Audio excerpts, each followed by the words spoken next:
Hey guys, welcome to Ernest Cole Fishing. I am the Bass Man, Ernest Cole, and today I got a product review, my secret weapon. Don't tell a lot of people about this, but it's a product that I've been using for a while. If you watch some of my other videos, you already know what I'm talking about. It's the H2, Hydrowave H2. And let me tell you folks, this thing got some mixed reviews on it, but I can tell you that it flat out works.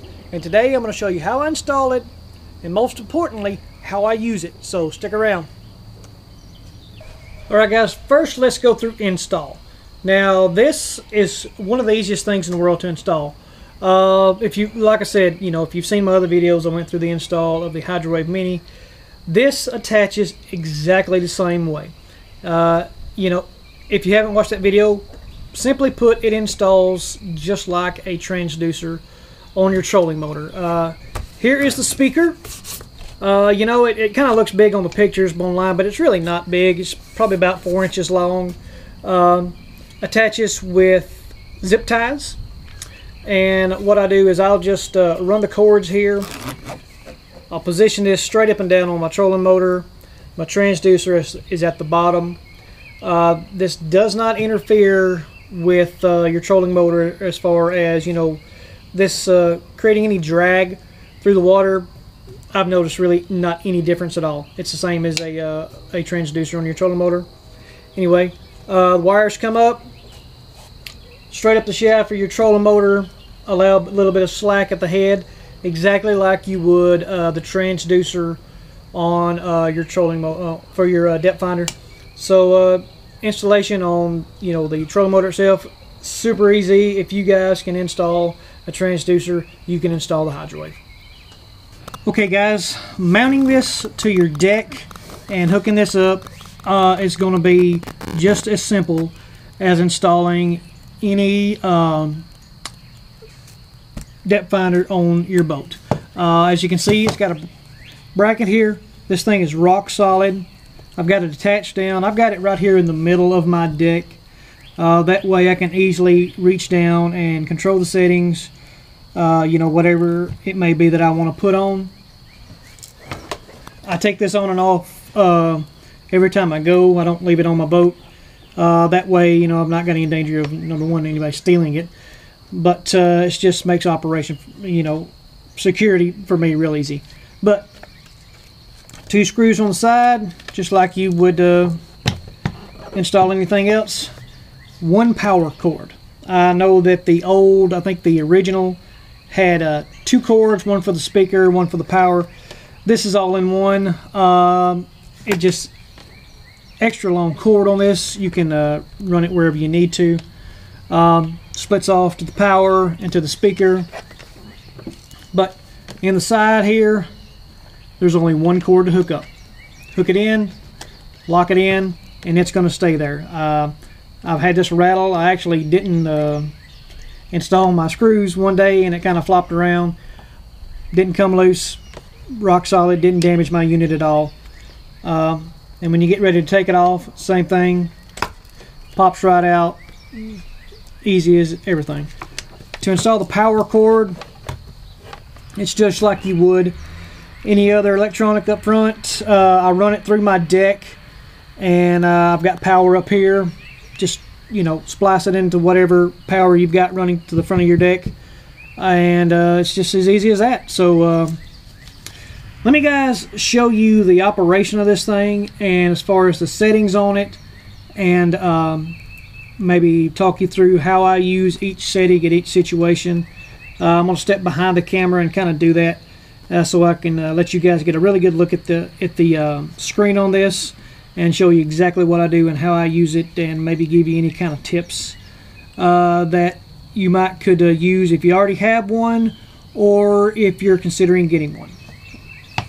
Alright guys, I'm going to step behind the camera here, and I'm going to kind of give you guys a kind of a walkthrough of the different screens, and you know, how I use this in maybe different situations to may help you out. Sorry about the camera angle. I'm kind of trying to get as much detail on this as I can. First off, got it powered up here. Hit the menu power button, it'll come on. And the first thing you'll see is the Hydrowave screen, and this is a really bright screen. especially on those early mornings when you want to use this. I can tell you this thing is really, really bright, and you can really see it really well. Hit menu to start off. And the first one, as you can see, you got the power pattern here. And on this, the default setting when you turn this on is the power pattern. And here on the right, plus and minus, you can turn this volume up or down however you need to.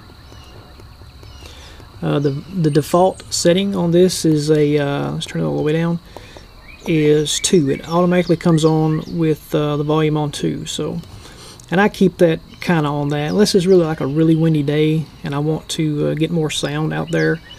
I'll jack it up to maybe halfway, but that's generally what I keep it on as far as volume. It has several delay settings. It goes through 15-second delay, 30 seconds, 45, 60, and 120. So you've got a lot of settings that you can kind of tweak this however you like. And back to continuous play. Now this first pattern is power pattern. I've used this one a lot. And you really can't hear the Hydrowave like if you've got it out, you can hear it if the volume is up, but you really can't hear it a lot. So and it sounds different out of the water as it does is. It sounds really weird if you I've caught this a time or two, just kind of I'd hear something funny, but in the water it sounds really different. But of course everything sounds different in the water. But anyway, power pattern, I'm going to use that. It's kind of an all-purpose pattern that I have found. You know, if it's anytime late spring to fall when the fish are really active but they're just not in a mood to bite, then I've used that power pattern. To switch, of course you got to play and pause on this. To switch settings, you just hit the menu again. And it's got a lot of different type of, I would call them active sounds. For when the fish are really, really active, they're just, you know, you kind of need to attract them or get them fired up. Bait blitz is one that if you're looking for schooling fish, or, you know, you see some fry jumping, you want to, you know, kind of get those fired up, bait blitz is a really good one for that. Delayed schooling. That's going to work good if you're fishing offshore. I'm admittedly not an offshore fisherman very much, but with the delayed schooling, you can kind of get those fish fired up. Schooling blitz, it's going to be more active than the delayed schooling. It's going to have like a, you know, in the fall is a good time for that. Or when the fish are really, really schooled up and really, really active, you can get those fired up. Surface bait, obviously, if you see some little bait fish flickering on the water, this is good, especially when the top water bite gets hot, to get those fish, you know, it sounds like something coming across the surface. If you're throwing top water, buzzbait, pop-ar, you know, whopper plopper, whatever you fish, this will help you get those fired up. And also, if you're fishing like a fluke under the surface or some type of, you know, weightless rig, Senko, that, you know, you kind of make those baits, you know, kind of jump out of the water at times. Surface bait's going to help you out with that. Spawning bait. I have actually used this here lately, and I'm not sure if this is going to mimic spawning bass or spawning shad, but, you know, those kind of coincide along the same lines. And here lately, it's getting warmer here, and some fish are starting to move up, and I've had some success using the spawning bait sound here lately. So, finesse. This is one I use a lot. If the bite is really, really tough, like in the dog days of summer, or here lately, it's, you know, the weather has been hot one day and cold the next, this is one of my go-to sounds. It sounds just like, you know, some bait fish around, really subtle, not just overbearing. If you know, if you put it on that power pattern, it's going to be making a lot of racket, but this finesse is you know, really good. I'll use this if I'm drop shotting, or if I'm shaky heading, or if I want just a really subtle something extra sound wise. Same thing with ultra finesse. It's even more subtle, you know, just a sound here, a sound there, just enough to kind of get the bass interested. And that's how I use the finesse and the ultra finesse. Feeding frenzy, this one is going to flat get them fired up. Summertime, fall feeding, if you need something to get the fish fired up, crank this one up and you'll see a lot of action. Deep bait, if you're fishing offshore, ledge fishing, summertime, this is going to get the sound deep to where that you can get those fish fired up. This is another sound that I use a lot. You guys have seen me flipping a lot with the Zoom Super Hog, and if I'm flipping anywhere around any kind of brush or any kind of anything that's got a little bit of sand, a little bit of gravel, bluff walls, then I'm going to put this crawfish on gravel finesse. If I'm flipping, that's what it's going to be on, and it's going to be turned up, and it's going to be on all the time. This has really helped me. I have been down a bluff wall, turned around and went back with this on, and just hammered them. Same thing with this. If I'm on a sandy or a muddy or a sandy bottom, it's the same as the on the gravel with the crawfish. It's just, you know, I'll match it to whatever bottom contour that I'm fishing. Blueback finesse, if you're on a lake that's got some blueback herring, this is the bait you want to use. It's going to mimic the sounds of those blueback, and you guys know, if you're on those lakes that have got those, you know, the blueback move around a lot, so this is a sound that you're going to want to use. Blueback frenzy, you know, whether you want a subtle sound or really fired up, that's one that you can use also. On the bluebacks, you know, same with the others. See what the mood of the fish is and see which one gets them fired up more. Brim bed, I've used this one a lot here lately too. With the spawn coming on, bass do not like the brim in their bed, so they're going to want, if they hear that and you throw a bait like a chatterbait or a spinnerbait or something that's going to mimic a bluegill, this is going to be the one you want to use as well. Active pads, if you're fishing lily pads, let me see if I can get this one cranked up. These sound like sounds like frogs, and it'll get those things fired up. Whoop, I went back. Let me see if I can go back to the pads. Sometimes you can hear this one, sometimes you can't.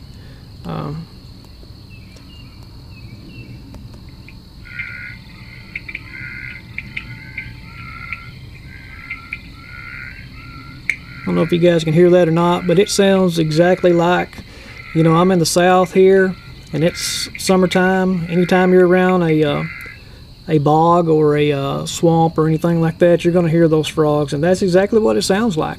So if you're flipping pads in the summer, that's going to be what you want, and that's going to get all those that's going to get all the sounds there, guys.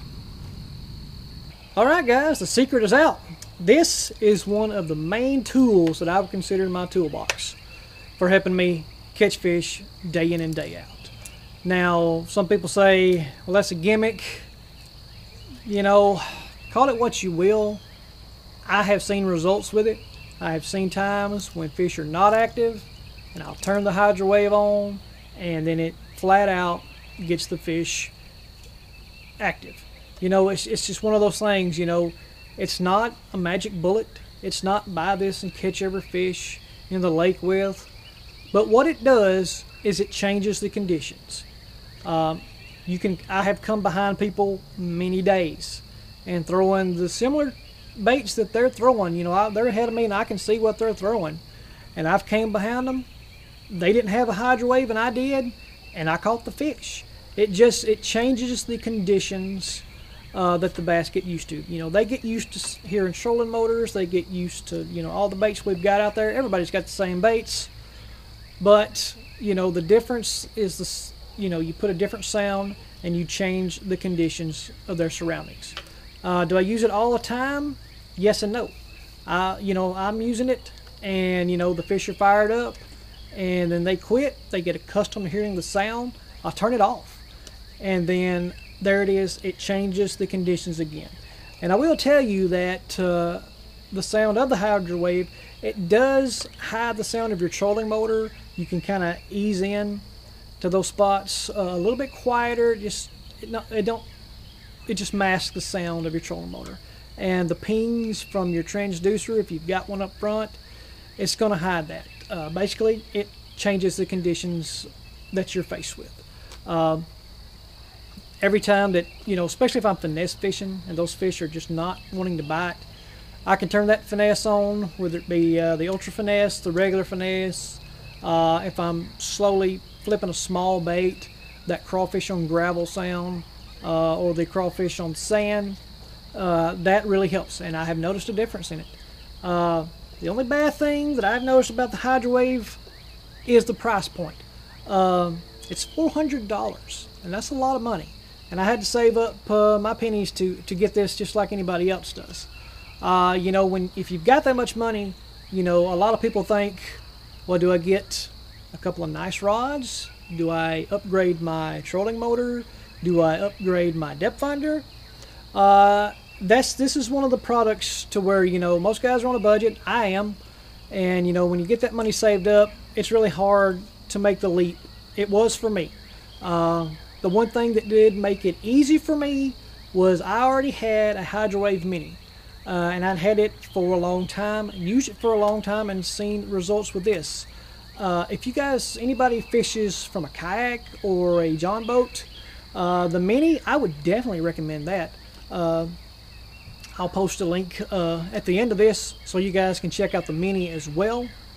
But that is my review, walkthrough, and my thoughts on the Hydrowave H2. I know they've got a KVD version that's coming out that I'm not sure if it's, I think it does have a few more sounds than this one specific for KVD, of course, and I think it's around the same price. Don't quote me on that, but I think that's the case. But Hydrowave H2, is it worth the money? Yes. I would recommend that to anybody. I pulled up next to some guys and they kind of look at me, and when I've got this, and they're like, I don't know about that. Just because it's an expensive toy, But I'll quit rambling here, guys. Hope you guys, hope this has informed you. If you was kind of on the fence about it, or was thinking about it, or looked at it. So maybe this will help you out. As always, thank you guys for watching. I'm the Bass Man, Ernest Cole. Stay positive, don't give up, and we'll see you guys down the road.